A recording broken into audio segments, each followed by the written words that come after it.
Hey there, what's up? In this video, I'll give you a quick guide on how you can withdraw crypto from MetaMask to Coinbase. So the first thing that you will have to do is, of course, you will go to your Coinbase, and once you're here, what you will do is you will log into your account. And once you've logged into your account, it really depends on the layout of your screen, but you should see the portfolio section somewhere right here.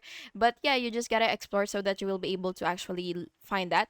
And after you've seen your portfolio, you will just have to select receive, and then you will select your crypto, and then you will copy the wallet address for the crypto that you would want to receive. And after that, after copying the crypto, the wallet address, you will just have to go to your MetaMask account. And once you're here, you will just have to click send, which is right here. And then what you will do is you will paste the address, and then you will just have to select it.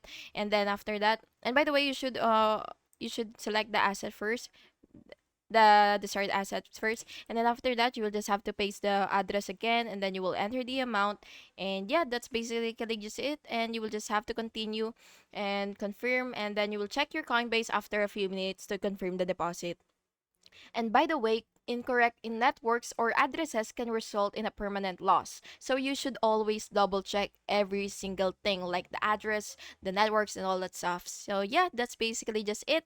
I hope you found this video helpful. And if you did, please make sure to like and subscribe for more videos like this. Thank you and have an awesome day.